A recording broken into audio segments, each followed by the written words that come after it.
Hi, this is Tony Robbins. Welcome to session number 1, your hour of power.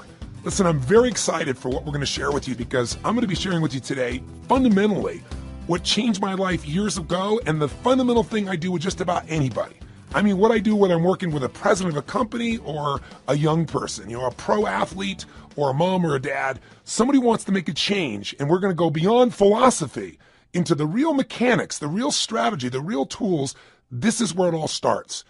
And to start this session, I'll tell you what I want to talk to you about. I want to talk to you about what's missing.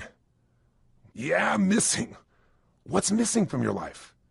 You might say, wait a second, nothing's missing from my life, Tony. I'm on a roll. I'm here with you on the ultimate edge. I mean, my life is great. I'm just here because I like to improve a few things. Okay, I believe you. But if you're really honest, I bet there's something missing. And by the way, there's nothing to be embarrassed about that. We're so weird as a society. It's like we all want to be perfect. Something missing from my life? Nothing's missing. We try to cover it up even to ourselves. But I'll tell you how we know it. If you look around at most people's lives, there's this huge thing called stress. In fact, if you read interviews with people that do all these focus groups on politics, on business, on products, the number one emotion experienced by people in North America today, you know what it is? Anxiety. Not fear. Fear's not so bad. If you get fearful, your whole body kind of gears up and then something happens. Either you were fearful and you were right and you have to deal with the problem, or many times the situation gets resolved and you go, man, I was fearful and I didn't need to be, and the fear's gone. But anxiety is an emotion that most people carry with them every day. It's that feeling that never goes away. It never ends. It's a feeling that, man, if I don't run home and take care of all those emails and everything else, it's like it just gets piling up. It's more and more and more. It's the feeling that you never completely win, that you can't let go. Maybe that you can't even fully allow yourself to enjoy, much less just achieve and succeed. See, the goal of this first session of this hour of power is to get you not just to realize how extraordinary your life is and appreciate what you have, but also to decide on what you want and to make it happen by making the shifts inside yourself that are necessary. But to make that happen, you're going to have to recapture what's missing. Not only what you want and what you need, but if there's one thing missing from most people's life today because of the way we live and technology, it's time. I mean, think about it. Not just time, but time for yourself. Time to actually feel. Time to not just react to the constant stimulus. Time to sit down and dream or decide. This is how I want my life to be. This is what I'm committed to. This is how I'm going to live from this day forward. See, most of us are so caught up in making a living and reacting to the Crackberry or your iPhone or another set of emails or someone who's interrupting you in the middle of a conversation to take an email, on their phone, or the buzzing in your pocket or the stimulus of 1,000 channels. All of this set of triggers, all our normal business demands we have from our families. We want to take care of our families. We want to make a difference in the world and be the strongest we could possibly be. We want to achieve and succeed and be happy. And oh yeah, by the way, we got to deal with terrorism, economies that go up and down. And wow, what happened to that stock market? What happened to that real estate market? Or man, that subprime crisis. Ooh. Or, what's happening in my business? There's all the normal stresses of the environment. And then there's how we've begun to live. And I'm here to say to you that if you will give yourself one gift, if you give yourself the gift a little bit of time to think, to feel, to be, to condition your body and mind to work together, the whole game can change. But if you don't, you can succeed like crazy. You can make it all happen and you can still feel empty. Have you been there? Where you made everybody else feel good and you were a super dad or mom or a business person and, it's all there. But you still got stress? And don't get me wrong, I'm not saying you're not going to have stress in your life, but I'm saying there needs to be some time for you. Do you agree with me on this? So if you do that, you can make this psychological shift that changes life, the mental shift, the emotional shift, and the physical shift. Because after all, what are we talking about here when we talk about an extraordinary life? Let's remind you, what creates an extraordinary life no matter what's happening in our life? It's this psychology. And by the way, are you experiencing extraordinary life? Are we living in a world of extraordinary life? Extraordinary resources, yes. But depending on where you live in the world, if you live in the Western world or, quote, the modern world, what you see mostly is stress. I actually live all over the world in 4 different countries. But my primary residence, where I'm from originally, is the U.S. And, here in America, we're 5% of the world's population. but we consume 80% of the world's cocaine. I mean, that tells you something's missing. When you got to coke yourself up, drug yourself out, hype yourself up with more caffeine, distract yourself as much as you can with your iPod, your music, anything to just change your state, it's because there's some level of fulfillment that's missing. Don't get me wrong, all those things are wonderful, but they've got to be things that we don't rely on to be alive. Would you agree? You know, kids today are 10 times heavier than they've ever been. And when I say 10 times, I'm not exaggerating by much. We have more obese people in America and frankly in the Western world than any time in human history. We're not exactly starving for food. We're starving for wisdom. We're starving for fulfillment. We're starving for the emotions that we want. And so most of us turn to drugs. And it isn't always a medical drug or even an illicit drug, but rather it's the drug of food. It's the drug of distraction. It's the drug of alcohol or cigarettes or something to be able to just kind of cope with the stress that's in our life. But that doesn't mean we have a better life. It's just a break for a moment. And then we re-enter that same world. Part of my goal here with you in the Ultimate Edge, and even in the beginning of this session, is to set up a new game for you that you design, that you can win, and that you can condition into your system so that when things get crazy, bam, you can go there. And it doesn't require you to go to some external stimulus to feel that aliveness or to feel fulfilled or to feel at peace or to feel your center. So my goal is to get you to develop a couple of simple habits, to make a few simple decisions, to take a couple of actions that'll begin to create a momentum for your life that will take you to the point where you will stand tall and say, I love my life. This is what I've always dreamed about. I am not willing to settle for less than I can be or share or create or give in my lifetime. And I want to take advantage of this incredible time to be alive, and I want to enjoy it to its fullest, and I want to make sure I contribute in a unique way. And 500 channels of television with nothing on but infomercials, and 8 million different forms of computers and music and email and instant messages and beepers and cell phones and remote access to the internet, none of that's going to transform your life. Your life is going to change if you do nothing because life is changing so rapidly around you. Your body's going to change whether you want it to or not as time goes by. Your relationships are going to change. People are going to die. People are going to pass on. People are going to change their beliefs and values. Everything in your life is going to change. You don't have to work at change. Change is automatic. Progress is not. To get the edge, you have to decide that you're going to make progress in your life. You're going to have to decide that you're not going to be one of those people just drawn by the river, and you also can't get off the river and just sit on the side because life keeps moving. You got to step in the river and you got to direct your course by knowing what you want for your life. Now, why don't most people do this? Because most of us are so stressed, we never take time for the thing that's really missing, time for ourselves. I mean, what's really missing is we don't ever contribute to ourselves. We're so busy taking care of our children and worrying about our spouses and our friends and making sure at work we're accomplishing the tasks on time. And the last person who gets taken care of is us. And we live in a society that's supposed to be so selfish, so many people talk about, but the truth of the matter is most of us are working so hard to make sure everybody else is happy that we aren't happy within ourselves. And so I want to talk to you about what's missing. Time for you.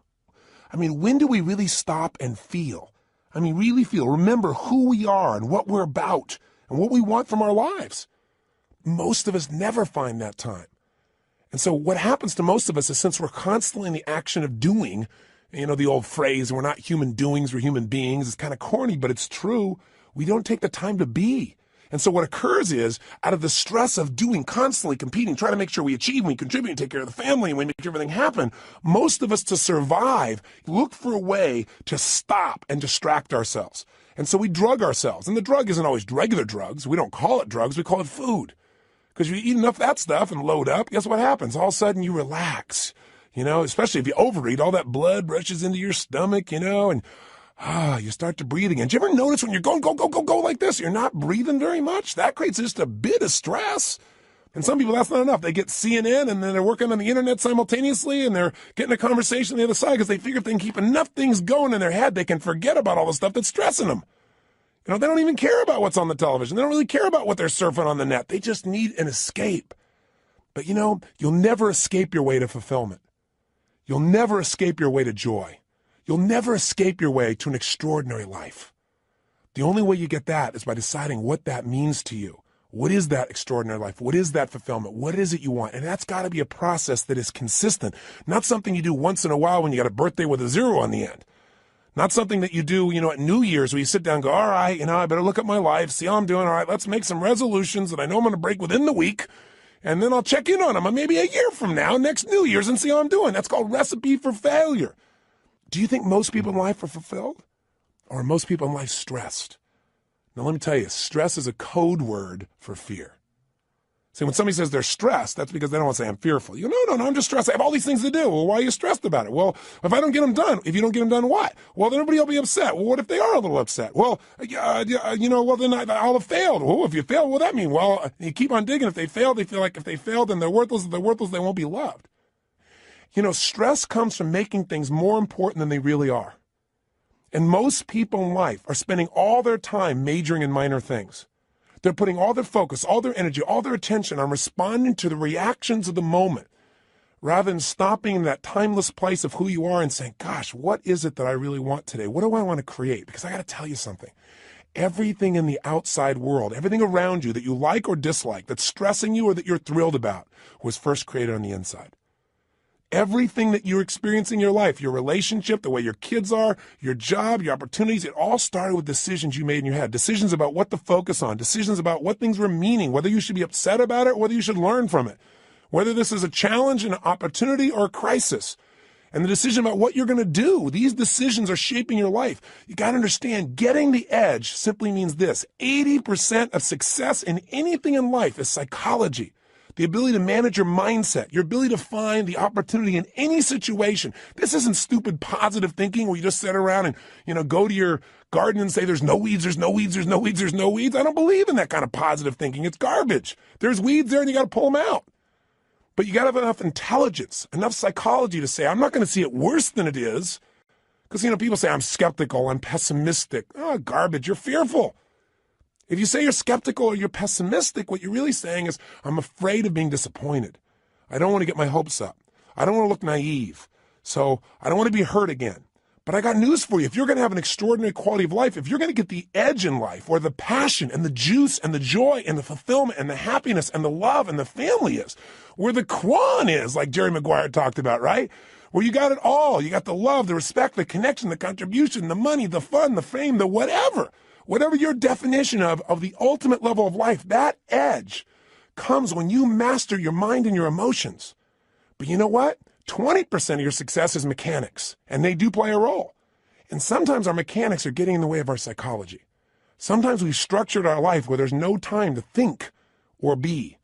So you say, okay, if you ran to the rave, what am I supposed to do? All right, you start to kind of say, I should take some time for myself. Where am I going to find that? I got to get up. I got to take the kids to school. I got to make it to work. I get it all done. I come back home. I got to pick them up. I got to take them to dance lessons, to soccer. Well, then I got to work on my homework. Then I got to answer all my emails. When am I going to do this stuff? Stop.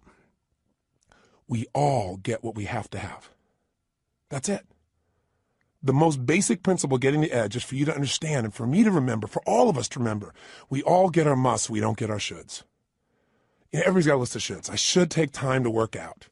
I should take time for myself. I should actually go on a diet. I should make more calls. I should just allow myself to listen to some music and meditate a little bit. I should do my taxes. But most people doing this stuff, they just what I call should all over themselves.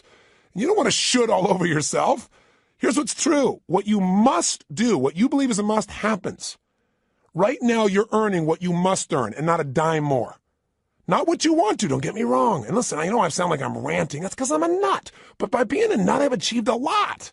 I've achieved a lot of things in my dreams and goals that have happened because what I am is I'm unreasonable in my expectations. So if I sound unreasonable, it's not to be disrespectful and it's not just a rant. It's because I know I've spent the last 30 years of my life now with more than 3 million people from every walk of life, from presidents of countries to presidents of companies to parents to children, best sports people in the world. I've had the chance to find the difference in people, and the difference is in their unreasonable psychology. That unreasonableness has gotten them to say, this is a must and I will settle for nothing less.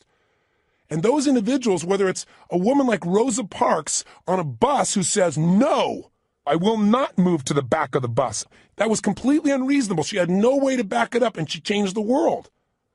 Or a little lady, tiny woman with no background, no education, no money, who decides she's going to change the world, Mother Teresa. A person who by the power of her will, her psychology, her unreasonableness, by making it a must to help people that no one would help. By making that her must, she changed the world. When she died, every major leader in the world flew. 100,000 people lined the streets to watch a woman who supposedly had no resources. Unreasonable men and women shape the world. If you want to get the edge, you got to get unreasonable. The way you get unreasonable is you turn your shoulds into musts. And I'm here to tell you, you're earning what you must earn. You have the time you must have. You know, if you say to me, oh, you know, I really want a relationship, but I'm not in one, then your relationship's a should and not a must. What's really a must is you don't want to be hurt. It's a must not to be hurt. And if it's a must not to be hurt, you're not going to be in a relationship. Because if you're going to be in a relationship, there's going to be hurts. That's part of the nature of a relationship. But there's going to be more joy than you could ever imagine, too. Right? The advantage. You want to get the edge. Get over your fear and tell yourself the truth. We got to take a specific time each day where you break away from the hypnosis of the culture that tells you to settle for less than you can be, that tells you not to get your hopes up, that tells you you should protect yourself, that tells you that basically your life cannot be what you dreamed about as a child. And I'm here to tell you that as long as you buy into the culture, you'll be like the majority of the population who have no advantage and have to settle for a life that really is what I call no man's land, a life where they're not really happy, but they're not unhappy enough to do anything about it, a life where there is no passion and no real drive. Just that sinking feeling that your life does not have a real meaning or a real purpose, but you got to continue. That's a place no one wants to live, and that's unfortunately where the majority of people live. Do you agree with me on this or disagree? If you disagree, I'm respectful of that. But if you want more, and if you believe that that's possible, and you're the kind of person that won't settle, then this is the first session in you reclaiming your power. It's the first session in you putting your foot down and saying, I will not be denied. It's the first session in you saying, my body, my mind, my emotions, my relationships, my finances, my career, they're not going to be perfect, but they're going to be extraordinary. And it won't be overnight, but what will change overnight is my expectations of myself. Not my expectations will suddenly be perfect without any work. This is not a little cajoling session to say, I'm going to pump myself up. I'm going to be Stuart Smalley and say, I'm good enough, I'm strong enough, I'm kind enough, and by golly, people like me. No! Some people don't like you. Some people are going to fight to try and keep you from achieving. Some people are going to tell you you're wasting your time. And some people are going to try and trip you up are people that you love. And it's not because they don't love you or they're trying to hurt you. It's they don't want to be left behind. Or they don't want, your success to make them feel inferior, like you're achieving, or even if you're not succeeding, even if you're striving. And they're not. There's contrast in that. That's part of life. You don't have to think anything else is to be dumb, and you're not dumb, or you would have turned this tape off a long time ago. So give this thing to somebody I don't like. This guy's crazy. I am a little crazy, but you got to be a little crazy. You got to be a little different. You got to be a little weird in your expectations of the rest of society, because if you agree with everybody else, you're in trouble. Somebody told me a long time ago, find out where the masses are going. Go the opposite direction. Your chances are better. You don't want to be part of the hypnosis of a culture that settles. Not if you want the advantage in life, not if you want the edge. And again, the edge is living life on your terms. It doesn't mean the edge over something or someone else. It means living at the level of life where life is fully worth living, where that meaning is there. So how do we do this? What do we need to do today to start this process?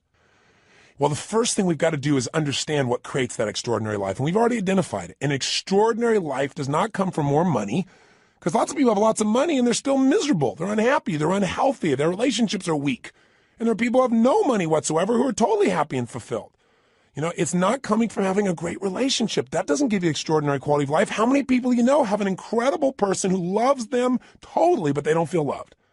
Or they feel loved by them, but they still feel like their life is meaningless or worthless because they haven't achieved enough. They haven't done enough. Their body's not strong enough. Their kids haven't accomplished enough. See, it's not going to come from money. It's not going to come from relationship. It's not going to come from your job. It's not going to come from getting a raise. It's not going to come from anything but you finally stopping and understanding that the quality of your life is in direct proportion to the quality of the emotions you're in on a daily basis. If you live in frustration, if you live in resentment, if you live in anger, if you live in rejection, if you live in self-pity, if you live in those emotional states, the quality of your life, no matter what happens, no matter how much money you get, no matter how many people think they love you, no matter how much you achieve, will be worthless. If you live in a space of gratitude, if you cultivate the emotion of passion, if you cultivate the emotion of excitement, of love, of compassion, of drive, of hunger, of ambition, of appreciation, of grace, of humility. In those states, it won't matter what happens in your job. It won't matter what challenges come, because they're going to come.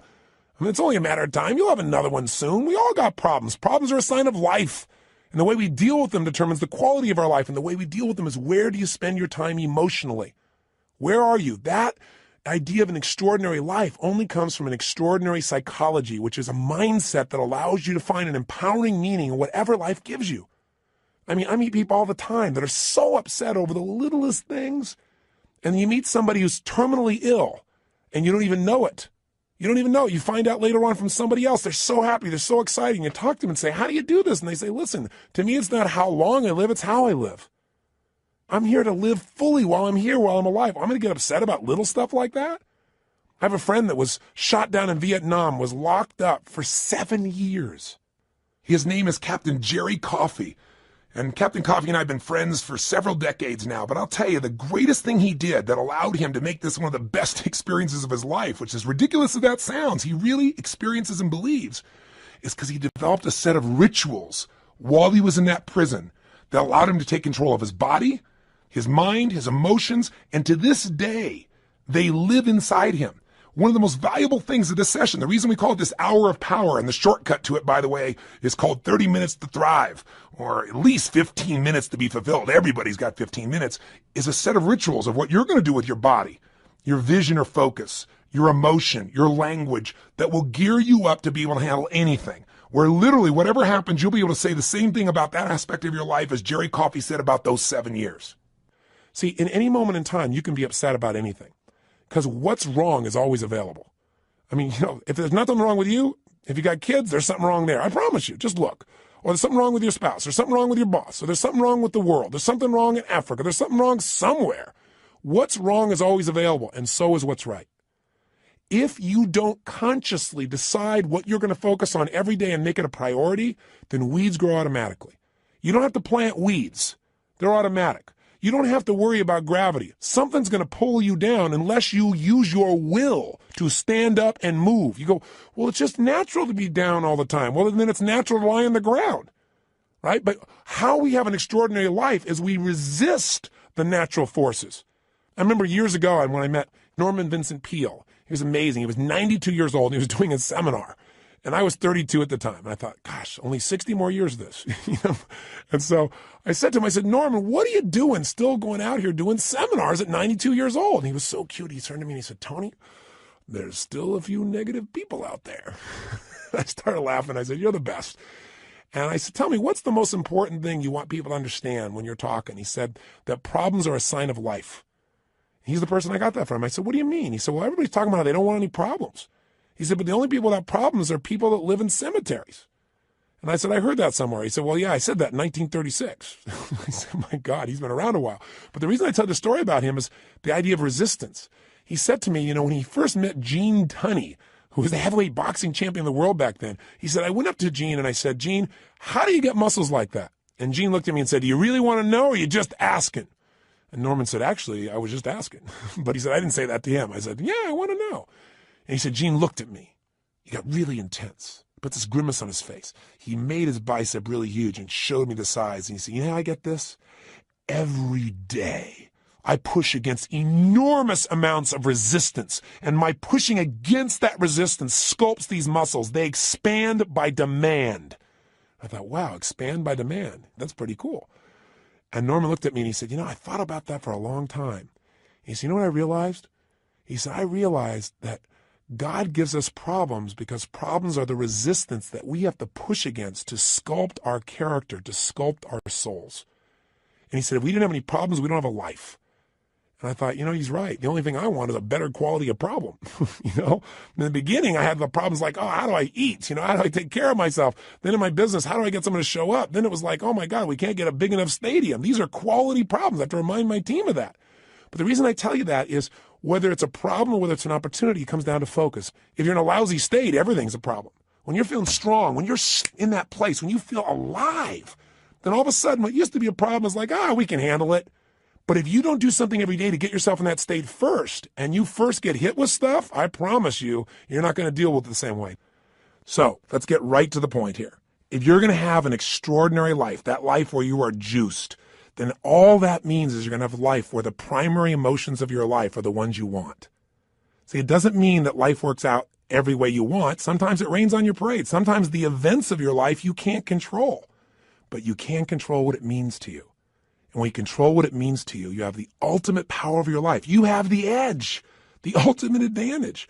See, I'll give you an example. Did you see that movie that won the Academy Award, Life is Beautiful? It's a story of a man who has an extraordinary life.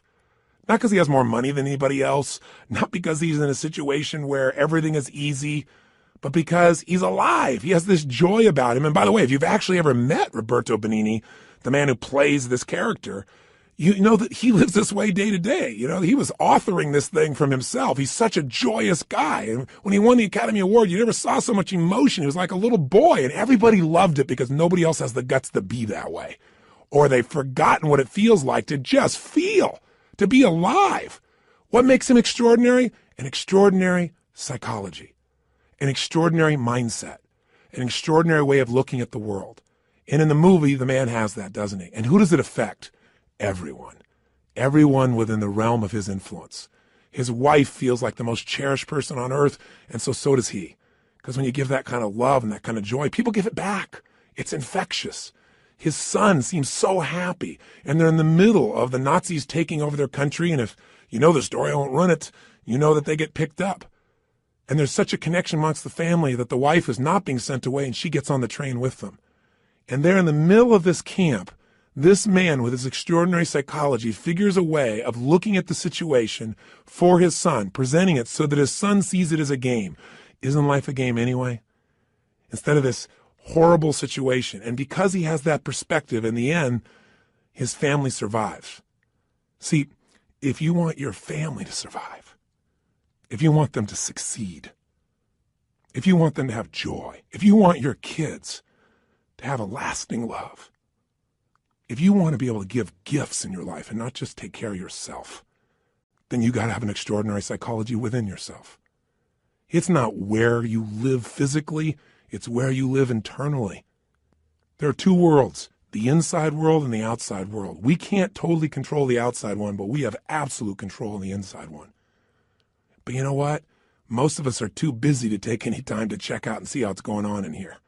Or we just accept it as this is the status quo. This is who I am. This is my life. Or I'll get to it later. Mañana. I got to handle this first. Something else that's not so important. I want to invite you, my friend, to take the time to say, I'm going to have every day an hour of power. Every day I'm going to have at least 30 minutes to thrive, or 15 minutes to be fulfilled, for God's sakes, where I'm going to take those 15 minutes and I'm going to focus on everything I'm grateful for. I mean, if we're going to have a life, we got to have time. And the time has to have some specific things we do, and one of those is gratitude. If you want to know what's the quality of your life, how much time do you spend in gratitude? How much time are you grateful and appreciative to the point that emotion wells up in you? I'm feeling it now. I'm so grateful to God. I'm so grateful to have the privilege to serve you right now. So if you can get to that state, everything changes. I'll give you an example. If you think about being fearful, when you're fearful, you're not grateful. And everybody's got fears. Fear they're not enough. Fear that it won't work out. Fear they won't be loved. Everybody's got that at some level unconsciously. We're human. So you can put the fear aside when you're grateful. I don't just mean intellectually. Yeah, I'm grateful for this. I'm grateful for that. I mean stopping, thinking, seeing, and feeling. So I'm going to walk you through a system that includes gratitude. Every day of our life, we got to have a vision. Every day of our life, we got to have something that excites us. When people tell me, oh, I'm bored, I'm tired, that thing is boring. No, you're boring because you don't have something that excites you in your life. You haven't come up with a vision. You haven't come something to move towards. We all need something that's going to make us use more of who we are, our courage, our passion, our joy, face our fears, build our emotional muscles. But you don't build emotional muscles when you do the same thing day after day after day. What you get is a life that's unfulfilling. So we've got to have a vision. So every day I'm going to take you through a simple process that'll get you to expand your vision so you have a compelling future, that thing that makes you want to get up early. There's a reason. You got to have a reason. And, I have friends that have sold their companies. One guy sold his company and made almost $1 billion in cash, about 800 million plus. And, he was so excited for about 2 months, maybe 3. But you know what? After that, there's only so much time you want to sit on the beach by yourself because everybody else is working, and doing something and being productive. There's only so many cocktails you can take. There's only so many, movies you can watch. There's a limit to it. What he needed was a new vision. Anytime you achieve a goal, as you get close to it, you better set up the next one real quick, because otherwise it's kind of like postpartum. You were looking forward to that baby, and now you got him. And sometimes in the middle of the night, you're going, what did I do here? Have you ever had that experience? I got 4 kids. I can relate. I hope you can. But you know what? You also have the experience on the other side of it. It's so wonderful. It's kind of like you got to have a vision for what your life's about now. Without a vision, people perish. And you got to have a daily vision that'll excite you. Otherwise, life becomes mundane. And there's nothing worse than an okay life. I told you, you're not going to have that when we're done here. I promise you, if you get this little habit, you won't have to settle for a mundane life. What people are going to go is, what happened to you? Because there's an excitement in creation. There's not a lot of excitement in maintenance. You have to maintain your body. You got to maintain things, but creating things, that's what God created us for. Gave us the gift to make choices that could create new things, businesses, ideas, families, friends, a garden. And it's available to every one of us. But if you don't get a vision each day, then the day is not going to have much juice, is it? So every day there's got to be a little time for vision, right? Time for gratitude, time for vision. Every day you got to move. I'll tell you why most people are unhappy. They don't move. Look at our lives today. Most people live in a box, don't they? And then what do? They get up in the morning, have a box cereal breakfast, right? And then they get in their box and they drive. And sure enough, they drive to their box office. They go up a box elevator. They type on a box. They talk on a box. They have a box lunch. They drive their box home. They turn a box to be entertained. And maybe they just really go for the variety and have a cylinder to try and change their state. Listen, life has got to be about movement. When you move, you're alive. Emotion comes from motion. The more you move, the more you feel. Motion in your voice. For me to have this voice change, I'm changing the way I move. You saw me right now, you think I'm a maniac because I'm moving different ways, but that's how you feel. And by the way, the less you move, the less you feel, the less alive you are. If you're totally rigid, totally inflexible, no movement, this is known as death, right? So if you have emotionally, you're stuck, move. So every day you got to move. Now that can be a simple, gentle form of exercise, but it's something that's got to happen. And by the way, if you want a great relationship with anybody, what do you got to have? Some time with them, don't you? How about you? And not only do you have to have time with them, but maybe have a conversation with them. And most of us got conversations in our head, but we're not directing them. So we're going to show you each day how to have a conversation that you direct, a way of directing your mind, of shaping your mind, of conditioning your mind. It's kind of like going to the gym and just getting in the best shape of your life, but it's the best mental, emotional, spiritual, physical shape. And you don't need me to do it. I don't have to follow you around the rest of your life. This is going to be something you're going to do for yourself. And remember, if you don't do this every day, it's okay. I don't do it every day either. But I'll tell you what I did. I did it for years. I did it for months in a row. The way I shifted myself is I realized I can't do this once in a while. I got to drive it in my body. And I did. The physical change, the focus, the language, until I literally felt it, breathed it, experienced it. I literally drilled and programmed my mind that I would follow through, where I would expect the best, where I would take action without hesitancy. If you're not yet getting the result, come back to this process. If you miss a day, just do it the next day. But I will tell you this, if you do this for the next 30 days, 21 minimum, couple of weeks, absolute minimum, I'm talking at least 15, 20, 30 minutes, you're going to get momentum. You're going to get addicted to this. You're not going to be doing like it's a chore. You're going to look forward to this time with yourself. You're going to come out so vital and strong for your day, or it's the end of the day to get ready for the next one. You're going to love it. And I will tell you, I've talked to people who've done this for years and then they stopped for a while, and then something else showed up in their life and they know exactly where to go to get back on target. They come back to this hour of power. And you don't have to do the full hour. Just do 15 minutes to be fulfilled. Do 7, 8, or 9 minutes where you move your body. You get focused on what you're grateful about. You focus on what you really want. You do some incantations and you'll be rocking and rolling. And if you do that, you'll get momentum. Pretty soon you go, let me do at least 15 minutes. Oh man, this is feeling good. Let me go for a half hour. Don't you deserve at least 30 minutes out of your day? Out of 24 hours? An hour out of 24 hours to have the power and the juice and the excitement and the strength be activated in you? Listen, all this stuff's in you. But if we don't focus, if we don't activate it, we're not going to have the power and fulfillment we deserve. But if you do, I'm telling you, life, whatever you've dreamed about creating or shaping or experiencing, it'll be our cartoon compared to the experience you'll actually have of your life or what you'll really create. I know this not only from my own experience, but from millions of other people who do it. This has got to become your baby, your time. Take it, use it, live it. By the way, this is a process you're going to do for yourself. I'll be here for you on this audio program, this Ultimate Edge, but you don't need me. This becomes a ritual you can do on your own. You ever want to kick in the butt or you want some guidance? Come back here and I'll be here for you. But this is something you can do for the rest of your life. It's not creating any dependency. This is your life. This is your process, and it'll be your reward. So, how does it work? Well, let's do this first. It's time for you to make some discoveries. So I'm going to ask you, just take a moment. And if you have our journal there, you can do it in a journal. You can do it on a piece of paper. You don't make it rules-driven. Just do it. Don't just do it in your head. I want you to write down all the emotions you experience in an average week. And on one side, write all the good ones. The other side, all the bad ones. Now, when I say bad ones, there really are no bad emotions, but the ones that are painful and you don't like. So all I want you to do is write them down. And when you write them down, try not to edit them. Don't try and say, well, just do it this way. If you experience this emotion on a consistent basis, doesn't mean every day, but at least once a week, write it down. The ones you consistently feel, not the one once in a while you feel this feeling, because what this is going to tell us is where you're really living right now. This doesn't tell me your income. I don't care. But I care about what you're passionate about. I care about what hurts you. I care about what you love. I care about what moves you. And you do too.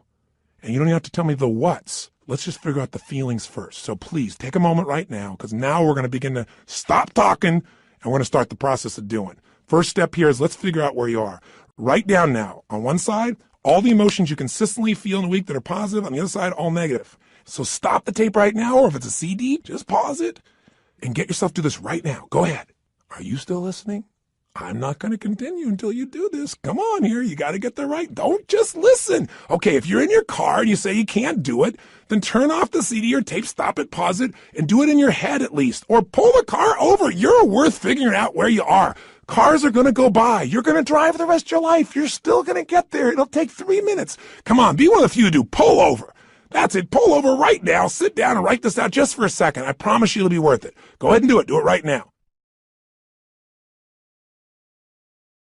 So now you have some emotions that you really want. How do you create them? And you have some emotions you don't want. How do you get rid of them? What if I told you literally could change how you feel in an instant? Well, you know this is true from your past experience at times, right? There are times where you're totally upset and then something got your attention and now you're laughing. You know, people can be literally at a funeral and they're in a terrible place and all of a sudden something cracks them up. I mean, it's pretty rare, but it has happened. People can be in a place where they're in the worst situation and somehow they find all their determination. How to do that specifically is what I want to show you real quickly now. And I'm going to give you a quick overview of it, but I'll give it to you in 3 parts. 3 things you need to feel anything. These are the reasons why you feel anything. In other words, if you feel sad or upset or frustrated or depressed, there's only 3 reasons. And if you change any one of these 3, you're going to change how you feel. And if you change all 3, you'll change how you feel completely. If you're feeling happy, if you're feeling excited, if you're feeling euphoric, if you're on a roll and you want to know why you feel that way, yeah, maybe great things are happening in your life, but there's a reason why you feel that way in this moment. Sometimes you have great things happen in your life and you still don't feel great. So how do you do that? There's 3 reasons. 3 things have to be in place for you to feel great. I call these 3 reasons the triad because there are 3 patterns that if you do these 3 patterns in your body in a certain way, you'll get a certain result, and it's like a recipe. You do one recipe, you get one result. You do another one, you get a different result. You get one kind of cake or another. So let's give you an example. I have an initial seminar, an immersion, where in one weekend, people get massive momentum to change their life. It's called Unleash the Power Within. It's a chance in a weekend to really step up and say, I'm going to transform it. I don't care if it's my body, my emotions, a fear, my job. It's time to do it. And we put people in an environment for 3 days of total immersion that is a blast, and people come out transformed. That process, though, very often, one of the first things I'll do is I'll ask people, what do you really want? I'll take people in the audience. We got 1,500, 2,000 people in that type of program usually, and they'll say, oh, well, I want to make, $1 million. I want to make $1 billion. I want to help my kids get through school. I want to have more confidence. I want to lose 57 pounds. I say, okay, great. Why do you want these things? If you lost the 57 pounds, if you made the $1 billion, what are you going to get? And sooner or later they'd say, well, if I change the world, it'll make a difference. And I'll say, yeah, but what will that give you? And eventually say, well, it'll make me feel good, like my life had meaning. Or they'll say, if I lost 47 pounds, I'd feel more sexy, or I'd feel more energetic. Or they'd say, if I made this money, I'd feel freedom or power or secure. Whatever it is you want, you only want it because you think it's going to give you a feeling. And the truth of the matter is you can have that feeling right now if you just change these 3 patterns I'm going to tell you about. So the first pattern that determines how you feel is not the event, but what you do with your body in this moment. Right now, you're feeling, whatever you're feeling right now as you're listening to me, is related first to how you're using your body.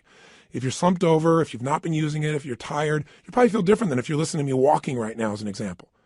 Now, I'll give you a more specific example. If I were to tell you that there was a depressed person behind curtain number 1 over here, and for a $100,000 donation to your favorite charity, if you could describe them physically without seeing them, I bet you could do it, couldn't you? What's their posture like? You know, say it or think it at least. You can say it. No one's going to hear it. You're probably in the car. You're walking. People talk on phones all the time. They don't know what's going on. Speak to me. Seriously, what's their body like? First, their posture's probably what? Slumped. Where are their eyes? Down. Where's their head? Down. What's their breathing like? Full or shallow? Of course it's shallow. Their facial expression, up and tight or slack? You know it's slack. Now, how come you know all these things without me telling you? Because you've practiced this stuff before, haven't you? We all have if we've ever experienced this. Now, if you do this with your body, I don't care who we are. If you do these things to your body, you're going to feel lousy. You're going to feel depressed. Now, if you change the way you use your body, if you put your shoulders back, if you breathe, if you use your voice in a different way, if you move or gesture at a different tempo, it's hard to feel depressed in that way. In fact, there was a research study that was done early in my career that was done at UC Berkeley. And they did something that sounded insane. Traditionally, if somebody's depressed, if they go to a traditional psychiatric approach, today we live with a philosophy that depression is merely a Prozac deficiency. You know, that we live in this world today that if things aren't working out, let's not resolve what's going on inside you. Let's just drug you. It's called better living through chemistry. Yeah, just drug you and keep on going. We do the same thing with kids today. We got this attention deficit disorder. They've now upgraded it to ADHD, attention deficit hyperactive disorder. This couldn't be the fact that kids are overstimulated, don't get enough focus or attention, and don't know how to use their energy in a world where things are going so slow when they're learning in school compared to how they are on the internet or on MTV or anything else. It must be that we should drug them into submission so they get as slow as us and we're comfortable. It's an interesting way that we look at life today.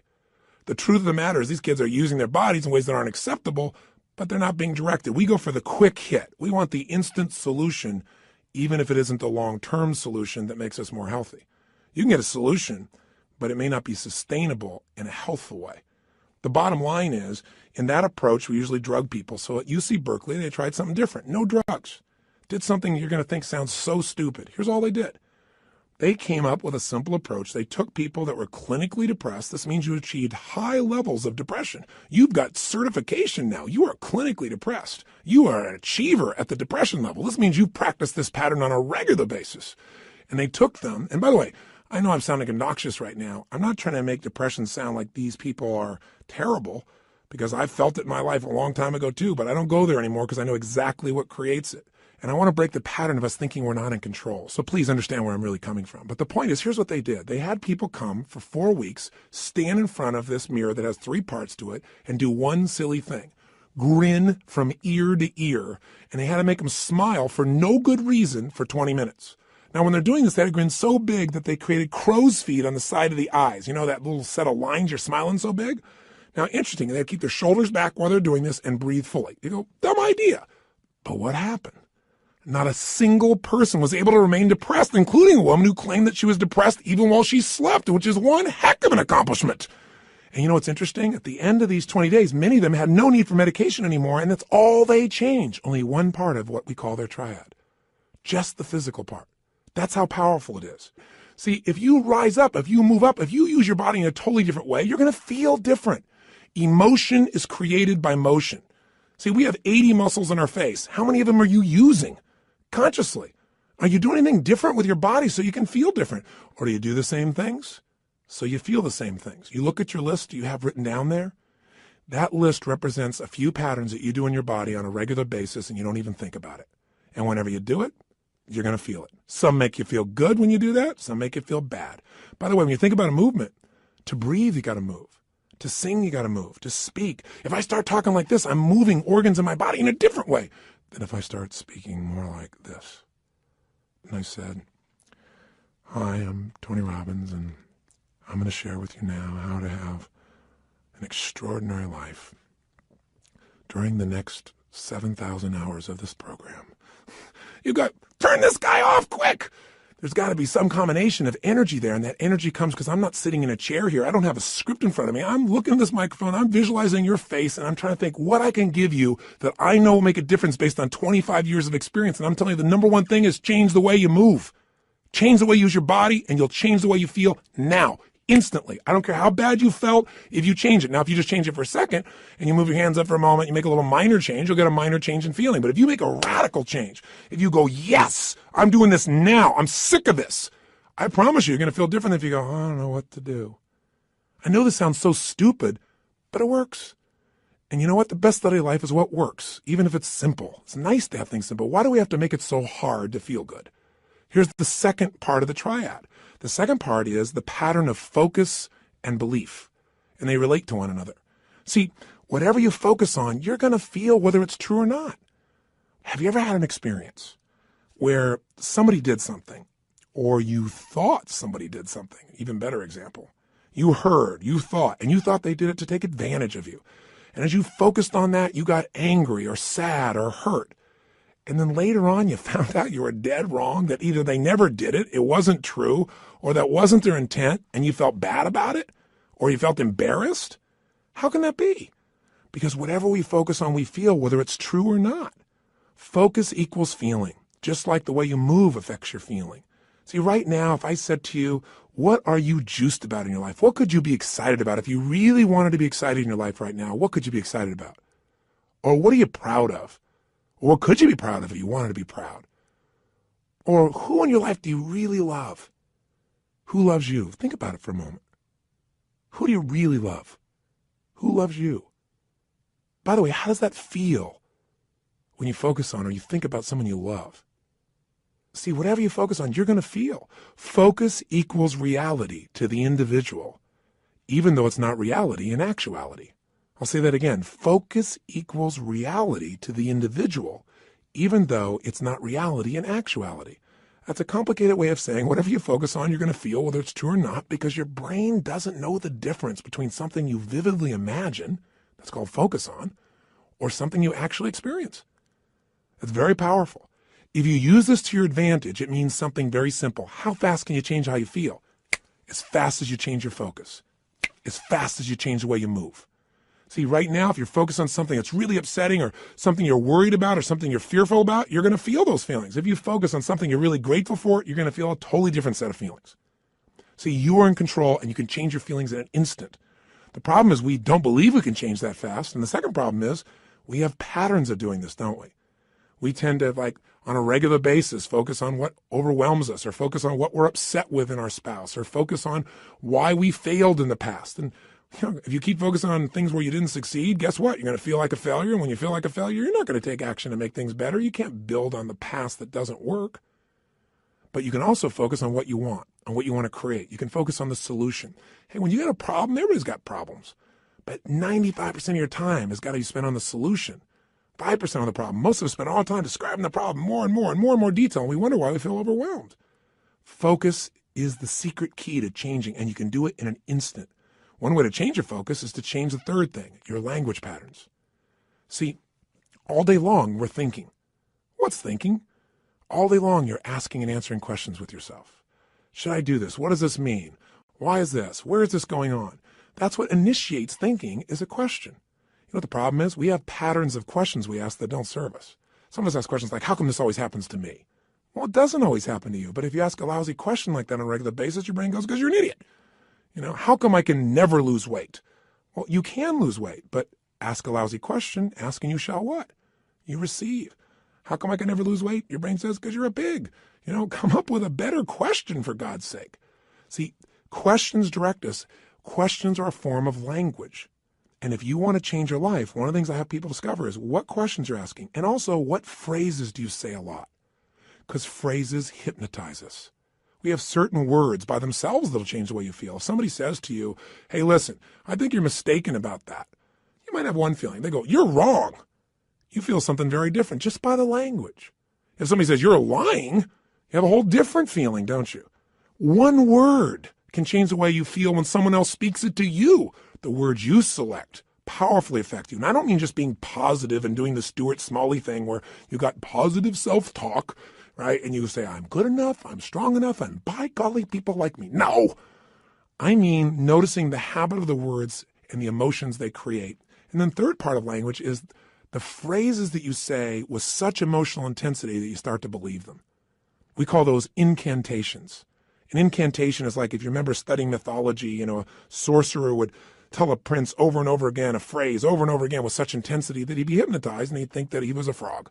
And so, of course, he was a frog. That's what he experienced. We experience whatever we focus on. We feel whatever we picture. We feel whatever we say to ourselves. We feel whatever we do with our bodies. Those are the three patterns. If you change those three patterns, any one of the three, you're going to change how you feel. If you change all three, you're going to radically change how you feel.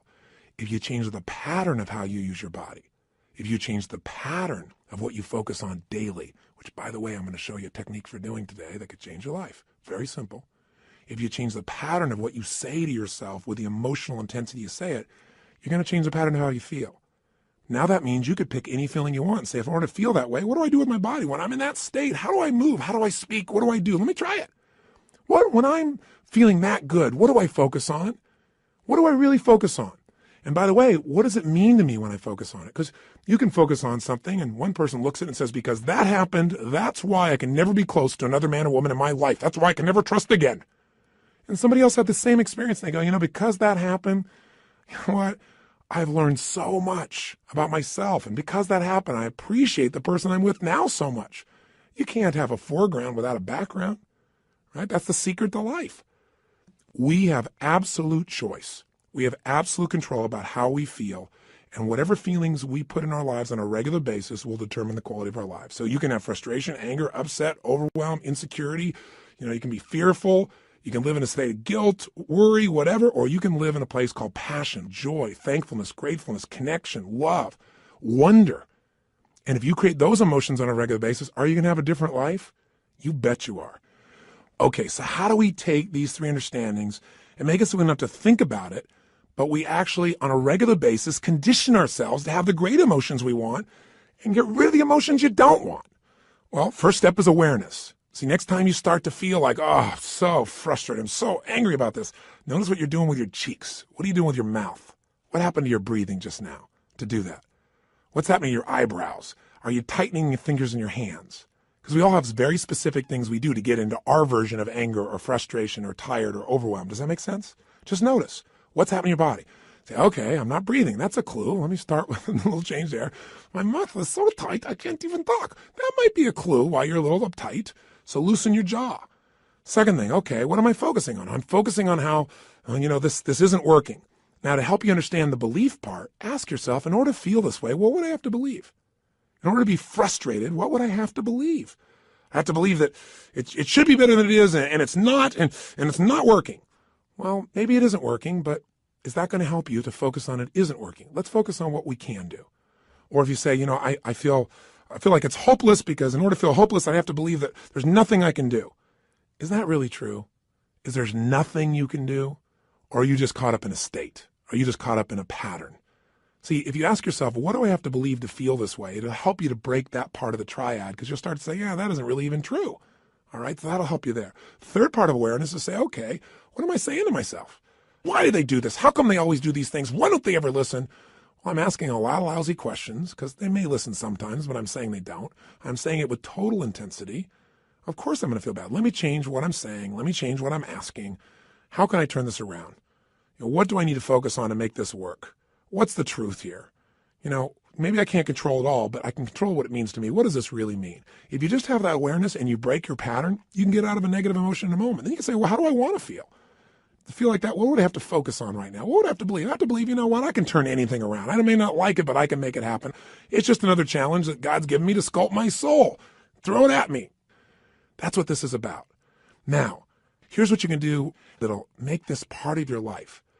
You make it a simple ritual. When you use the word ritual, some people think of something religious or something, hocus pocus. Rituals, a simple word for rituals would be habits. But I think rituals is better because every person has rituals, whether they know it or not. In fact, your rituals equal your results. If you look at your life and let's say your body is not where it wants to be, I promise you, whether you know it or not, you got rituals. What do? You start your day the same way each day. I'm sure you start your day by first going on a wrong walk or exercise approach. You eat really consciously. That's why you're overweight, right? Wrong. You may be starting off at Starbucks, and then you're going for that muffin, and then you're rushing off and not really taking care of yourself. And so your body never gets the right start. And what do you end up doing when you get to the office? You have a set of rituals.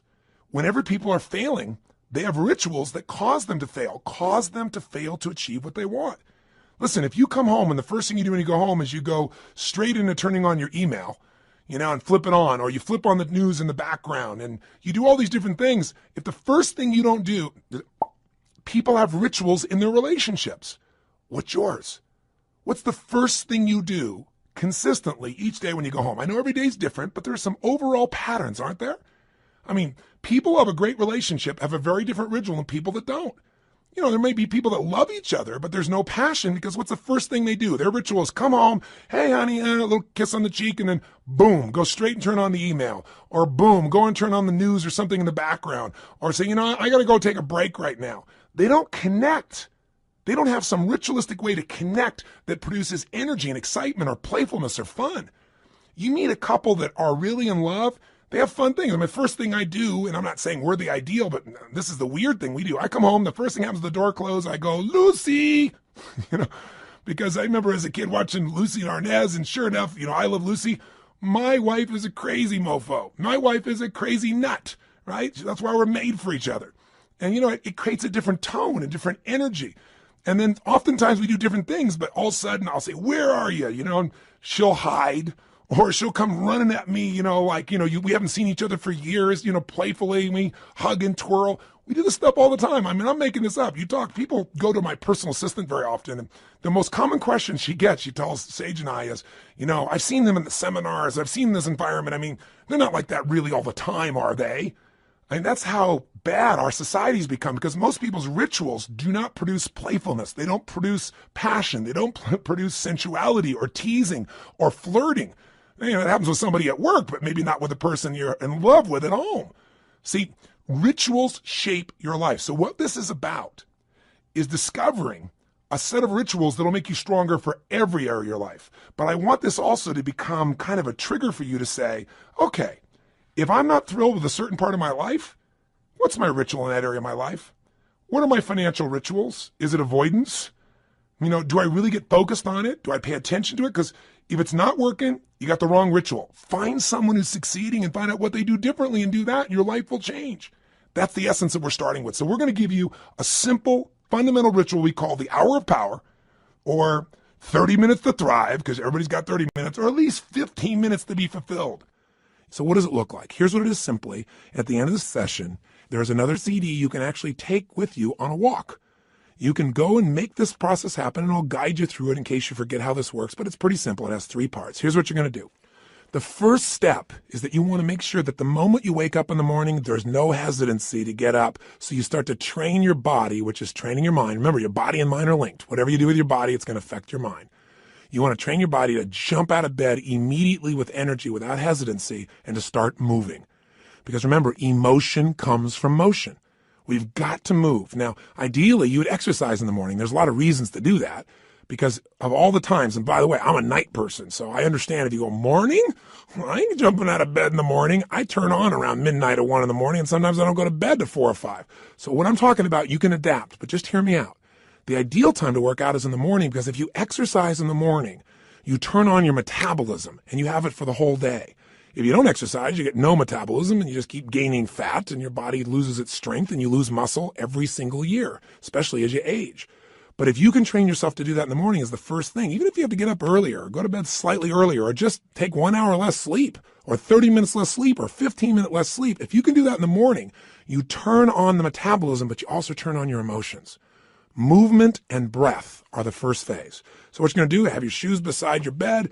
And if you've got somebody to do this with, it's even better. I mean, if you got your lover and the first thing you do is get up in the morning and you can spend time walking with them, that's great. But you get up and you physically move. You go for a walk anywhere. You get outside. You get out of the house. You move immediately. Now, walking doesn't sound very dynamic and you may want to run, but you walk first to start warming up your body, warming up your metabolism. And as you're walking, there's a pattern of breathing that when you do it, it will stimulate your body to cleanse itself, and it'll start to move everything you need. And the ratio of breath is you're inhaling 4 breaths in a row, so it's, and then you're exhaling 4 in a row.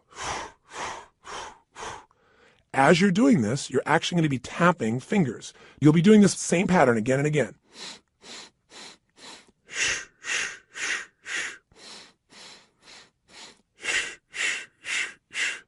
This pattern of breathing will alter your state. You will literally, after doing this for about 5 minutes, begin to feel radically different. Now, you're going to inhale through your nose, as you probably heard, and exhale out your mouth. And this is something called breath walking. There have been studies done on this at MIT, and it literally alters brain functioning. But you don't have to know the studies to be able to feel what it does in your system. So all you're going to do is for the first 5 minutes, enjoy yourself. Get up. You don't have to worry about, oh, I got to run right now. My back's sore. You just get up and you start to walk. You walk for about 5 minutes with this breathing pattern. Step 2, you get grateful and you begin to visualize. So in phase 2, what you're going to do now is you're going to cultivate the emotion of gratitude. What you're going to do very simply is, remember I said fear disappears when you're grateful. The minute you're grateful, you're rich. When you have everything in your life to be grateful for and you don't feel that emotion, you got nothing. You're poor. So this has to be a daily emotion. It's like the antidote to all the stress, the antidote to all the frustration. But you got to cultivate it, because if you go into a state of depression on a regular basis, pretty soon your body goes there automatically because it's conditioned, it's trained. It's like what we call anchoring it. By going into that physiology, by breathing, and by visualizing. So what you're going to do is you're going to focus on and ask yourself, what are all the things in my life I'm grateful for while you walk? So you're outdoors, you're moving, so your pattern of physiology makes you feel good. Now, as you're moving, you think about everything you're grateful for. And I usually start with a circle. I start with myself right here and my wife, Sage, and I think about all the things I'm grateful to God for in my life, my health. I start to think immediately, okay, my family members, and I think about them and I send love to them. I make this spiral of thought going out. And then I think about my close friends and my close business associates, and then all the people I get to serve through my work in the world. And I just expand it. You think of moments you're grateful for. You know, a moment that I had with my son where he shared something with me that just made me cry. It was so beautiful. You know, there are moments in your life. So what are we doing? We're moving and breathing. That's changing your physiology. We're being grateful. That's a focus. And so now you change your focus. And now what you focus on is everything that you really want in your life, but you focus on it from the state as if it's already been achieved. I honestly start just giving thanks for it as if it's done. I am so grateful that that business deal has come together the way it has. So what I do is I begin to see it as if it's already done. Because remember, your brain can't tell the difference between something you vividly imagine and something you actually experience.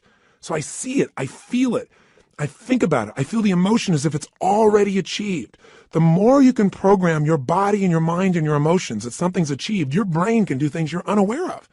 And if you focus on what you want continuously, you'll move towards it. Whatever you focus on, you move towards. Most people are focused on what they're afraid of. So as an example, when somebody's out of control in a car, they immediately look at the wall they don't want to hit. And of course, as they look at it, they steer right into it. The same thing happens in life.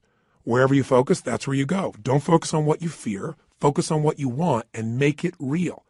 The more certain you are that what you want can happen, the easier it is for your brain to figure a way.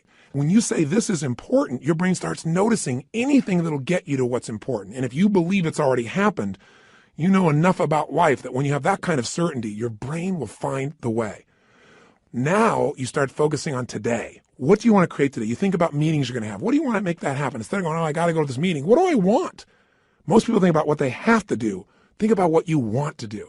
Who do you want to turn on, excite, make happy? Who do you want to make laugh? What do you want to achieve there? What do you want to accomplish? See, the more you can see it in advance, you got to remember, everything that's in your outside world started in your inside world. Everything in my life, my kids, my businesses, this conversation with you started as something in my head, and now it's real. The same is true for you. You got to create in your head first the way you want it if you want it to show up in your life the way you want it. Most people create in their head what they don't want, and so, of course, they keep manifesting what they don't want. So even for this day now, focus on what do you want to create out of this day.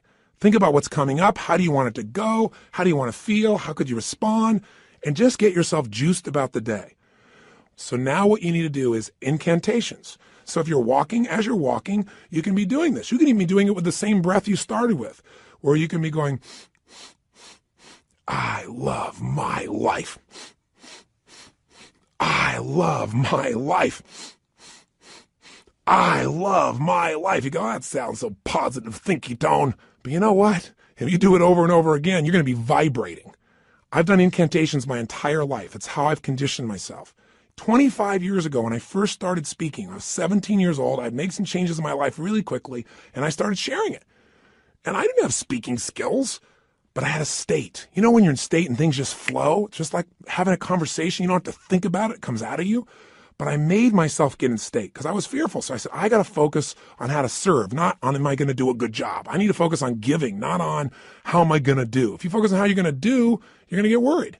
So I created an incantation, and I've done it for 25 years before I go on stage every single time. If anyone's been backstage, they'll see what I do. I make a big change in my body, take an explosive breath, shh, and I do this thing I call a power move that stimulates my body so I'm at the strongest state I can be.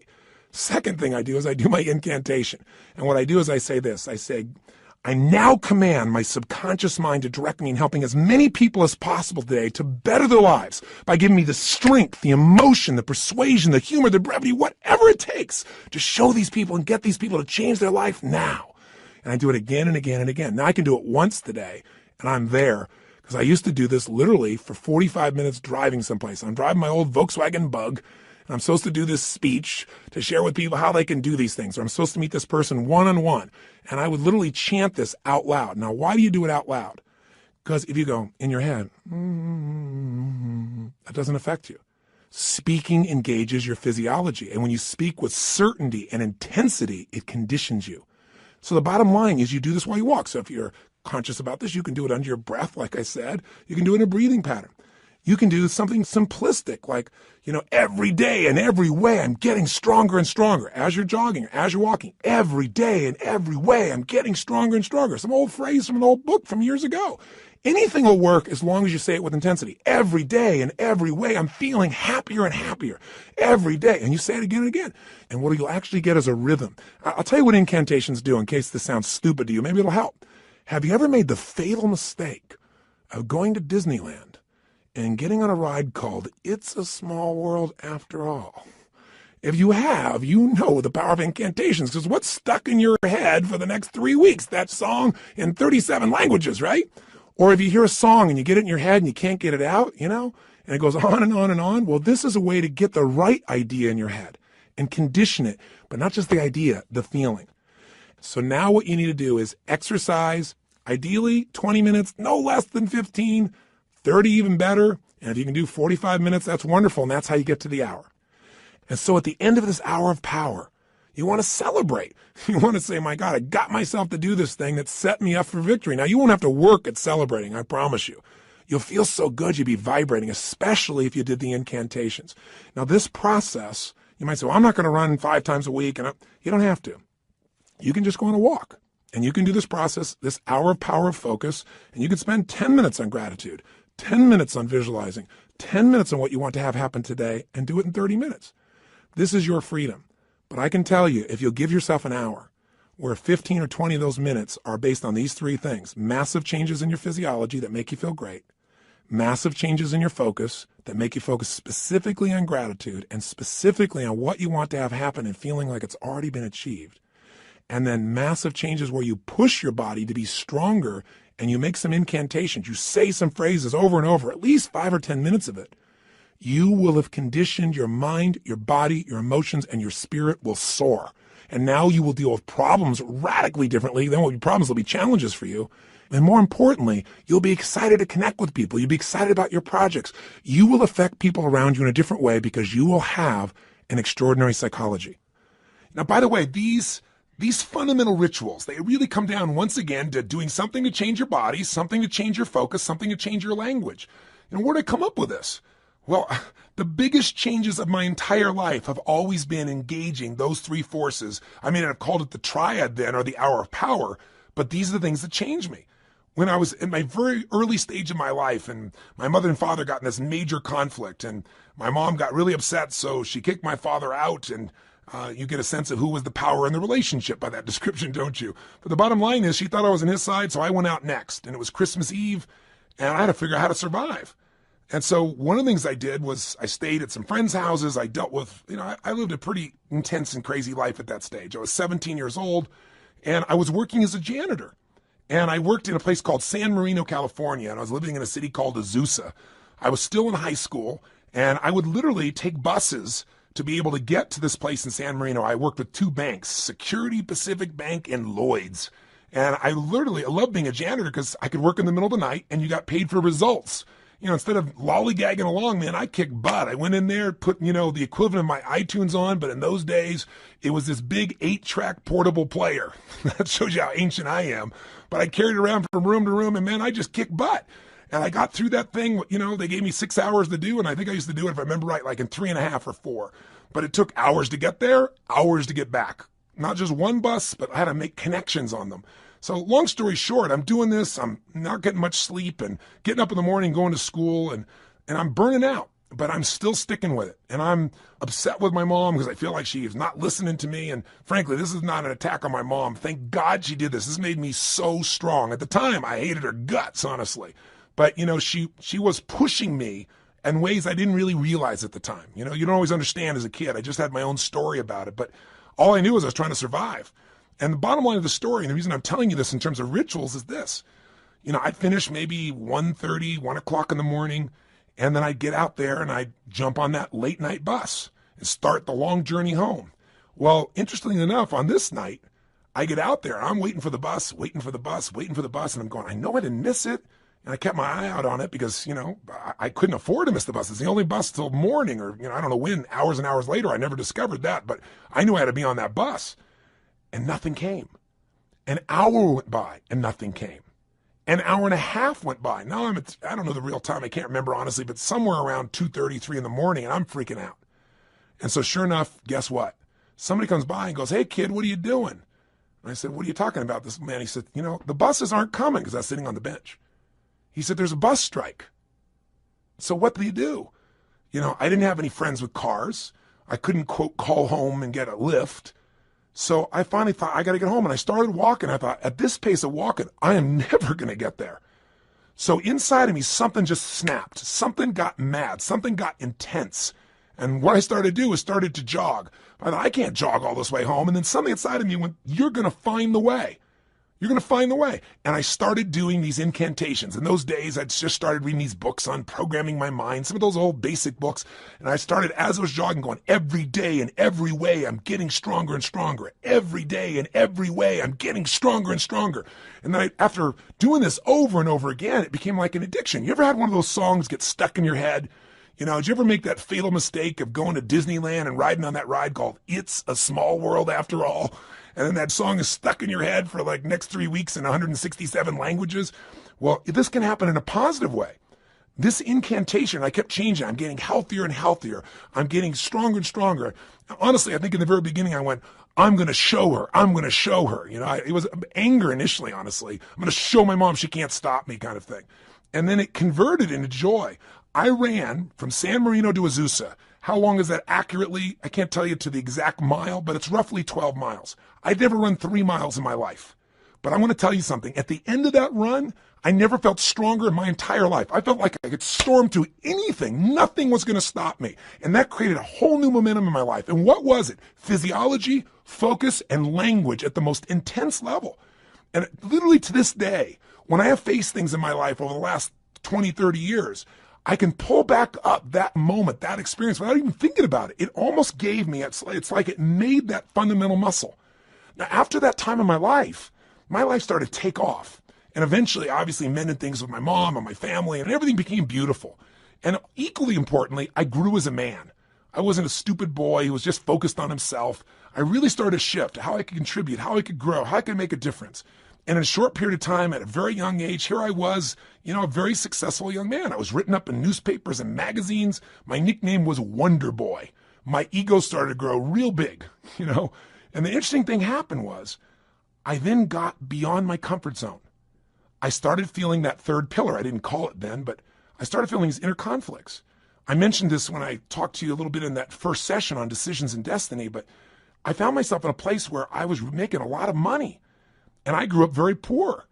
And I had this blueprint, this mindset that said, man, I've gone through, 3 divorces with my mom. I've seen these men come and go. All of those arguments were based on financial stress. That's the story I had in my head.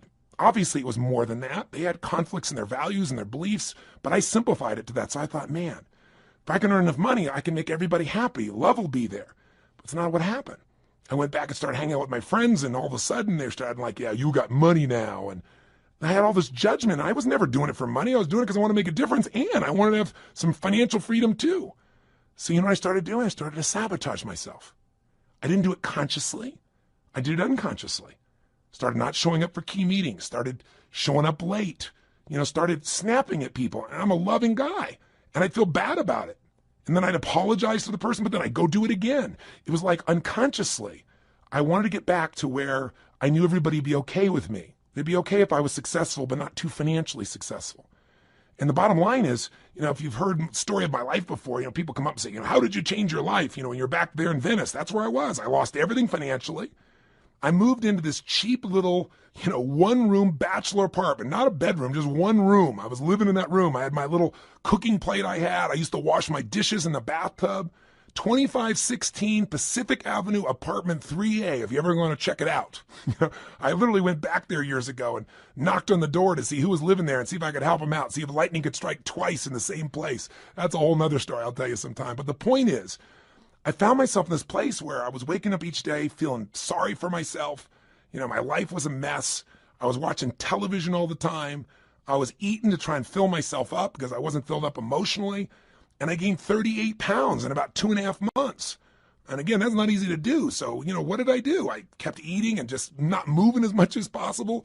But what changed me was a series of events, one in particular, but a series of them that really made me feel humiliated, made me look at my life and say, man, somewhere inside of me, I know I'm more than what I'm demonstrating mentally and emotionally and physically and financially and spiritually. And the day that all snapped for me, the way I changed it was with the same ritual. I didn't think about it consciously. I just went, look, I got this big gut. I got no energy. I feel like I got no control over my life. So I decided I was going to go on a run.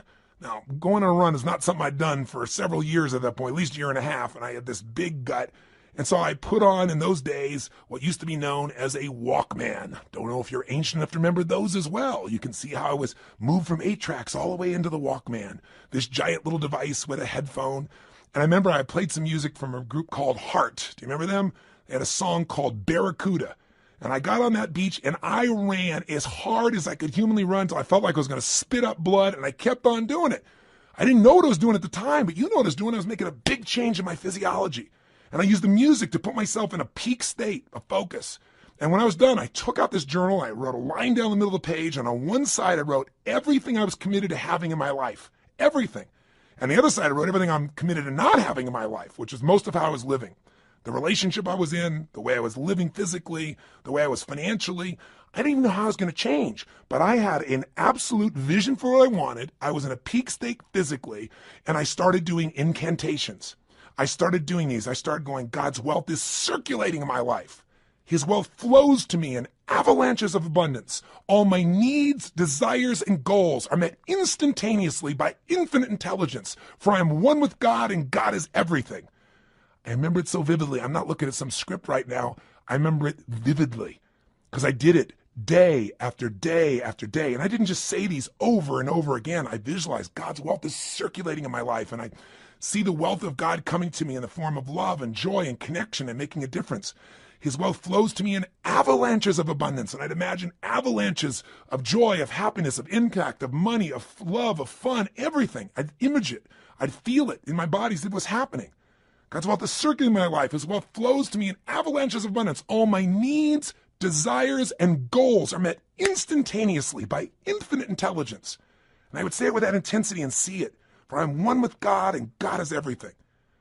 Over and over and over and over again, till I would wake up thinking these thoughts. God's wealth is circulating my life. I would feel this connection to God. I'd feel this connection to nature. I'd feel this sense of abundance. And sure enough, whatever you focus on, where focus goes, energy flows. I started looking for answers. What did I do? An hour of power. And I continue to do this today. Anytime I want to strengthen myself, and sometimes I'm not even trying to strengthen, I just want to get in the state of momentum, I go and do my hour of power. And I do it different ways, but it always includes a change in the physiology, my focus, my language, my sense of vision and gratitude. And I can do it different times and create all kinds of variety and use music and elements, but it never leaves me. And by the way, I promised to tell you exactly what Pat Riley did. I said, how did Pat, when he lost the second game of the NBA championship, 2 in a row, and he's looking at his players and he sees that they don't believe they can turn this around. And all the media is saying only 2 teams in history have ever been able to come back from 0-2 and win the championship. And you don't have a historic team here. It's not like you have the greatest players in the world on your team. He's hearing all this. How do you find a way to find that internal certainty that could get him to not only believe, but do what's necessary to maximize his ability as a coach? How do you find enough certainty that he could transfer that to his team? He did his own version of Hour of Power, does it to this day. Pat's way of doing it is he gets a little walk going, and then he does these yoga-like postures that cause him to make this radical change in the way that he's sitting, moving, breathing, and focusing. And then he starts to get visions. He starts to meditate, and he gets a vision for what he's really after, not what he's afraid of, what he wants. He asks quality questions that give him quality answers. And then, of course, he has his incantations for himself and for his team. They have a theme that they repeat again and again and again until it literally gets in their nervous system. One of Pat's most fundamental belief systems that he uses as an incantation with his teams as long as he was a coach was simply this: we are the best conditioned, strongest, toughest, most disliked team in the league. Because he wanted to be so strong that they could face anything. And all these guys get that in their body day after day after day. But it was in one of these sessions that he got the insight to say, we are winning. He got the vision. We're going to win 12 days from today. And then his second hour of power, he got the insight. Okay, I'm going to get these guys to have certainty because I'm going to tell them they're only bringing 1 suit. We're not booking in any other hotel rooms, only 1 night. There isn't going to be a 7th game. We're winning on the 6th game, and we're even going to book the venue for victory here in Miami that night when we get home. I mean, I'm going to box us in. He got that out of an hour of power. And then the sharing of the experience of Martin Luther King's writings that came on his 3rd day of hour of power during this process. You want insights? If you want an extraordinary body, it takes a ritual, doesn't it? A ritual of diet or a ritual of exercise. If you want an extraordinary emotion and spirit, it takes rituals. One of those that you might want to add to this hour of power is prayer. If you believe in prayer, this is it. And this is a form of it. Maybe the greatest prayer is not asking for things, but saying, thank you. Thank you, Lord. Getting in that place on a daily basis for no less than 15 minutes to fulfillment, and ideally the hour of power, will change your life more than anything else. And if you did it for 6 months, your life will never be the same. Because all the research shows that if you even exercise for 6 months, you'll exercise for the rest of your life because it becomes physically addictive to you. If you get away from it, you'll feel pulled to do it. All you got to do right now is give it a week or 10 days. Do this with me for 10 days, and I promise you, you're going to get some momentum. And by the way, if you want to guarantee success, do it for 30. This process works. All you got to do is give yourself the gift of a little bit of time each day. Are you going to do it? Are you going to follow through? You bet you are. And I'll be with you each step of the way. Now, I know this audio session is much longer than any other than a workshop, because I really wanted to hopefully engage you. My goal was to do everything I could to get you to give yourself what you deserve and to tell you the 3 things that you got to take control of and to remind you of the fundamentals that your life is nothing but your emotions. If you get the right emotions, you'll work out. If you're determined, you'll work out. You can change a state that fast, but you got to get the habit. Are you sold? I hope so, because the sale is for you. It's not for me. It's for you to create what you want long term. If you will do this, and you'll even do it 4 days a week, if you'll just get a habit that you'll commit to and not break, your pride will soar. Because when you just discipline yourself a tiny bit, and by the way, this doesn't feel like discipline, it feels like joy when you do it. But if you discipline yourself just a little bit, you get a positive habit you've consciously created, it spills over into all the areas of your life. So thank you for listening. And what I want you to do is, tomorrow I want you to go do this first thing in the morning. I want you to start out your day by doing this hour of power, or this 30 minutes to thrive, or these 15 minutes of fulfillment. Just do it. And by the way, if this sounds complex and I've overloaded you because it's been a long session, don't worry. I'll walk you through it fresh as we do it, but make sure you get started. The hardest part is the first step. The hardest part to get is momentum. So my friend, I plead with you. Give yourself this gift each day. I mean, this is really one of the most important decisions of your life. And I hope my crazy, outrageous approach pushed you in the right direction and didn't push you away. I hope somehow I found my way into your heart or your intellect or whatever part of you we've got to reach to push the button that launches your life to the next level, to the level it deserves to be. So this is the beginning of a brand new journey. And I'm really grateful that you've allowed me to be your coach in this first part of the process. I think we can make immense progress. So let's start taking real action. Let's not just talk a good game, you and I. Let's do it. Just get your butt out there, because once you get out there, you'll get out there again and again. You'll get that momentum. It'll take over, and the best of you will start showing up every day. And when the best of you shows up every day, you're going to start appreciating yourself, and so will everybody else. So today, look around you. Keep your eyes open for magic moments. They're all around. And be sure, if nothing else today, you live with passion today and every day. I'll look forward to seeing you.